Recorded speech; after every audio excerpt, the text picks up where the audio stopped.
Hey there, my friend. Today, I'd like to share one of my favorite episodes from the Spark Creativity Teacher podcast archives. In this special episode, I invited 5 guests to give their take on their top recommendation for classroom design. In this back-to-school season, it felt like the perfect time to share it again. I'll be back with a full episode on Thursday, but at the moment, I'm in the throes of a 6,000-mile move with my 2 kids and our cat, and my office is basically a giant pile of boxes. So please forgive the change in routine, but I think you're going to love this wonderful episode from the past. Welcome to the show. I'm super excited today for 2 reasons. For one, this show is going to be incredible, and I can't wait for you to listen in to the classroom design ideas of my 5 wonderful creative guests. For another, it's now just 1 week until my family and I leave for our new home in Bratislava, Slovakia. By the time you hear this, I may just have packed my microphone into one of our 10 suitcases. That's right, 10. But back to our real focus for today. My guests are Ashley Bible from Building Book Love, Angela Stockman, author of Creating Inclusive Writing Environments, Megan Fairchild from Miss Fairchild Creates, Amanda Cardenas from Mud and Ink Teaching, and Stacy Lamb from The Engaging Station. Each guest is going to share 1 or 2 of their favorite ideas for designing creative classroom spaces, and you'll hear from me at the end. So without further ado, please welcome these marvelous guest experts. Hey there, I'm your host, Betsy Potash, and one-pagers, project-based learning, and choice reading are my jam. I believe in you, and my goal is to help you explore all the creative possibilities you dream of for your classroom. I'm an educator, a chocolate cake aficionado, a traveler who can't wait to get back to Barcelona, and the kind of mom who brings her own mini makerspace to her kid's classroom when she comes to volunteer. I know this for sure, creativity isn't always easy. As a creative teacher, you get parent calls you treasure, and plenty of sidelong comments you'd rather forget. But here's the bottom line. Creative education can ignite a spark in your students and change their lives forever. You and I know this. You're an innovator. And while it's sometimes hard, it's so worth it. So let's explore the world of creative education together. Welcome to the Spark Creativity Teacher Podcast. Hello, my name is Ashley Bible from Building Book Love, and I am so excited to be here and share my favorite classroom design tip with you. In almost every classroom, you will have at least one big blank wall that you do not know what to do with. And usually what happens when you don't have a plan for a big blank wall is that you'll fill it up with just random stuff. Maybe posters left over from yonder years or just little pieces of paper that you want to hang up and different things. And while that's fine, it will oftentimes create a wall that looks very cluttered and distracting to the eye when you see it. So what I like to do is to create something large for a big blank wall that is budget friendly and calming and eye-catching, and that pulls the whole room together. So one of the funny things that I'm kind of known for, probably biggest trick that I use, is to go shopping for a really pretty artistic shower curtain and use that shower curtain as a piece of art. So you can find shower curtains with any sort of design that you like. I've used a mountain scene, I've used a sunset, I've used moon and stars for my Books Are Magic theme that I had going. Literally any theme you like, you can find a shower curtain for that.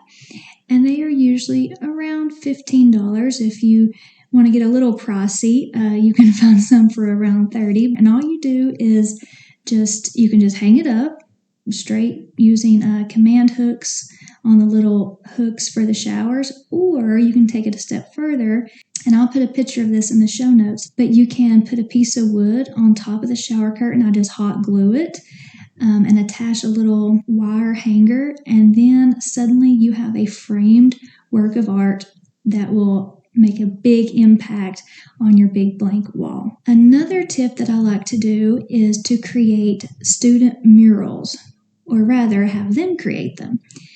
So you can do this as a kind of a get to know you type activity. Let's say your theme for your room is owls. So you would give each student a piece of paper that relates to a get to know you, and they would end up making a mural out of that piece of paper in the shape of an owl. Now, an owl could be a little bit on the challenging side, but I'll give you some easy ones. I've created feathers, kind of like that mural in Nashville. I'm from Tennessee, if you can't tell, but the feather mural that everybody takes a picture of, those are so easy to create. Just have your students cut out a shape of a feather. They can write something on there, whatever get to know you want. I've even done this activity when we've read The Raven. They had to put their answers on a feather, and then we created a raven mural. There are so many options you can do with this type of mural activity, and it really lets students have a part in your classroom, and it creates a cool display that they will kind of, even though if they might be too cool for school, they will sneak and take a picture with your mural. All right, so I hope these 2 tips helped. You can find me at Building Book Love on Instagram, and I'll see you then. Bye. Hi everyone, I'm Angela Stockman. I am the author of Make Writing and Creating Inclusive Writing Environments in the K-12 Classroom. This is my 27th year in education, and I have had the good fortune to design multiple classrooms for public school writers to enter at the beginning of a new school year. I've also designed 6 different maker spaces for writers in my local community and a bunch of pop-up studios elsewhere. I have kind of an uncommon bit of advice for those of you who are anticipating the start of a new school year. I'm wondering if you might leave the walls empty in your classroom.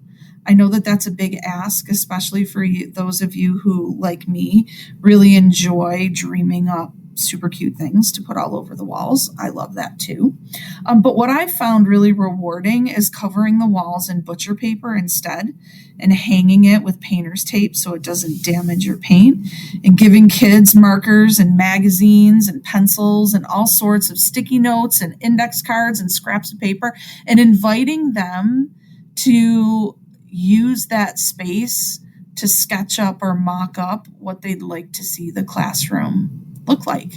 And they may comment on everything from what hangs on the walls and how it's created to how the furniture is arranged and how they use the space as writers. This is a really inspiring thing to do, and I usually call it a design lab or a design party, and it's an awful lot of fun. You can make it a celebration of sorts, have treats for them if you're allowed to do that in your pre-COVID classroom. But it's just a wonderful way to make sure that you're seeking representation and accessing the voices of those who are going to use that space. You can follow me on Instagram at Angela Stockman, or in the Building Better Writers group on Facebook. I'm also on Instagram at instagram.com, Angela space make writing, and I would love to see you there. Hey everyone, I'm Megan Fairchild from Miss Fairchild Creates. I'm super excited to be sharing with you some tips and strategies I have for making your classroom a beautiful and inviting space for your students. That doesn't mean your classroom needs to be Pinterest perfect or that you need to go spend a ton of money decorating.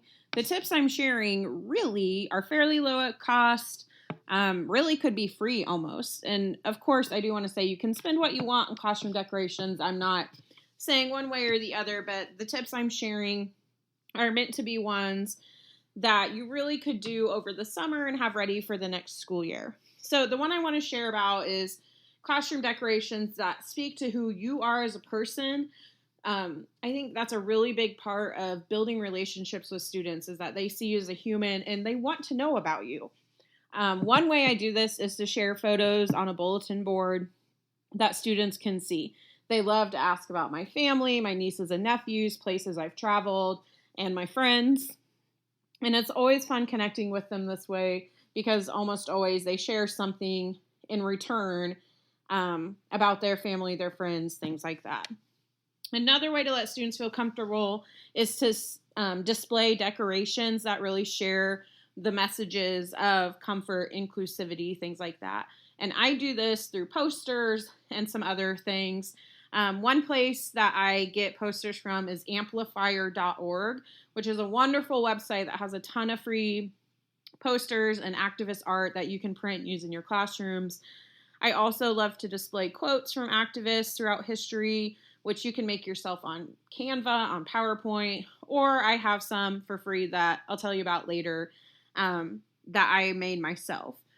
My bulletin board that houses some of these quotes is one of my favorites, and I think it's one of my students' favorites too the past few years.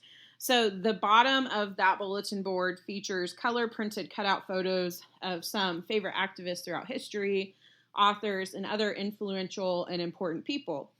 I cut out the photos of the people and stapled them on there like a collage. A lot of the figures on this board are ones we learn about and from during our school year. So it's really fun for students when they start to be able to identify the people on the board and they know some stuff about those people from our lessons. Another one that I want to share is probably more directed to ELA teachers and involves your classroom library. I have a big classroom library, so that means a lot of shelves. One of my favorite things to do is decorate the tops of my shelves with knickknacks that tell students more about myself. And recently, I've been buying art from BIPOC artists, which is more of an investment, but it also is a really cool way to show who you are and to tie into your curriculum. And then, of course, there are a wide variety of books on the shelves, on stands, featuring many different voices. So the library is a really open space for students to explore and browse. And while they do that, they're able to talk to me about what they're looking at too. So really, any of these quick little tips help create a classroom that's inviting, warm, and does send a message of inclusivity to your students. You can say so much without saying anything at all. And that's the power of effective classroom decoration and environments that you create yourself. I'd love to connect with y'all over on Instagram. You can find me at Miss Fairchild Creates. That's where you can find more photos of my classroom, more tips and lessons. Plus, there's a Google Drive of freebies, including those quote posters. So I look forward to seeing y'all there.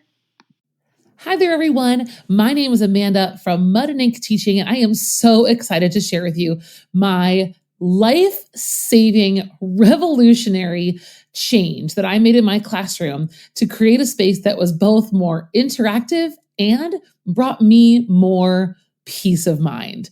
Yes, truly, this is both a classroom management and interactive activity that go together in harmony.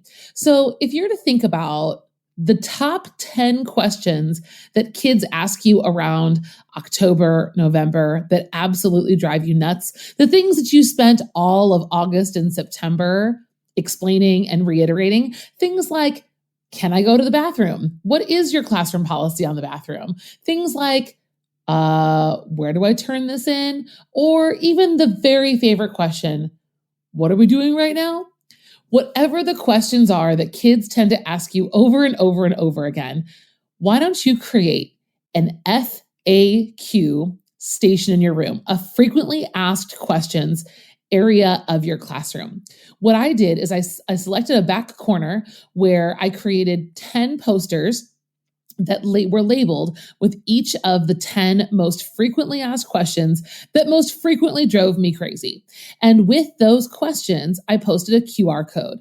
The QR code, when kids scan it, goes to a video of me answering the question. And in case you're wondering, yes, I had some fun making these videos, and they're a little bit sarcastic in responses. But by the time students start getting to the point where they're asking you repetitive questions that you've already answered 100 times, you can now just point to the corner of your room where the FAQ station is, and students can head over there, scan the code, and get the answer. You don't have to give them the answer again. They can go find out for themselves exactly what it was you wanted them to do. And in the meantime, it creates a really beautiful little area of your room, and I used it and incorporated in my nature theme and all the decor that was in my room as well. I've got lots more examples that are available for you. If you want to check out the show notes, you can see one of my videos and how it looked in my room. Whenever you're thinking about creating a more interactive and beautiful classroom space, think about how you can overlap classroom management, routines, and all of your expectations into the beauty and design of your classroom. I wish you the best of luck this year, and I hope to see you around social media. You can find me on Instagram at @MudandInkTeaching, and more ideas and pictures in the show notes. Thanks for tuning in. Hey everyone, I'm Stacey Lamb from the Engaging Station. During our various experiences with distance education, one common experience many of us faced was the lack of social presence and the lack of that community feeling. And many of us who had no prior experience with distance education didn't even know how to best build that sense of belonging and community. As we approach next year, my tip for you relates to getting your students more involved in getting to know each other and expressing their identities while simultaneously helping you decorate your room. In my classroom, I have posters and pictures of people everywhere. I like covering my wall space, and I like having a cohesive theme that ties it all together. So during the first few days of school, think of a way that your students' work and art can become part of your classroom decoration. Perhaps you can give them some cardstock and they can write a memorable quote that means something to them, or perhaps they can create a watercolor painting of something that brings them peace and joy. Maybe they can write a poem, create a mind map, visually represent what it means to be them, and more. But the idea is this: they create and help you decorate. If you want to fit things within the theme of your existing decorations, consider providing certain colors of paper and markers and other materials. If you don't have a theme and that's stressing you out, well then let them have total creative control and just watch what happens. I'm definitely planning on doing this when we return in August, so if you want to connect and see what I do, then you can check me out on Instagram at The Engaging Station, and you can also go to my website at theengaging.station.com. I hope you have a great summer and a great return to the next school year. Okay, it's me again, Betsy. I wanted to share a really helpful tip that I actually didn't discover until I had children and needed to find places to hang the constant barrage of beautiful art they created on a daily basis. I tell you, the little string I hung up with clothespins on it for art in our playroom has probably held 500 pieces of their work during COVID. So here's my tip for your classroom, and I hope you'll try it. Create easily changeable displays. When I first started teaching, all my student work displays were unique. Putting up a new display was time-consuming because I had to change over the display header, take down all the old work, which was usually taped to the walls, and then make maybe 400 new tape rolls to put up the new display. Since it took forever, I couldn't do it that often. Please, learn from me and avoid this time drain and stumbling block. At the start of the year, set up flexible display areas. That can mean bulletin boards covered in pretty paper with a header like "You should be proud" or "Creative Genius," something that can work for anything. It could mean a wall covered in string zigzagging back and forth with clips hanging along it where you can easily put up anything you like in seconds. It could mean empty frames you pick up at Goodwill and spray paint in your favorite classroom color, then hang together to await epic work on one wall. Flexible displays will save you many hours, but more importantly, they'll make it easy for you to keep students surrounded by their own current amazing work, helping them take pride in what they're up to and be inspired for the next creative step they're about to take. Are you feeling excited? We can't wait to see what you do with all these fun ideas. I hope you'll send a quick DM on Instagram to any of the guests that inspired you today, thanking them for sharing their ideas. And if you're in the mood, screenshot this episode and tag me with your plans for your classroom so I can reshare your big takeaways and inspire others to listen. Until next time, take care of yourself and stay creative.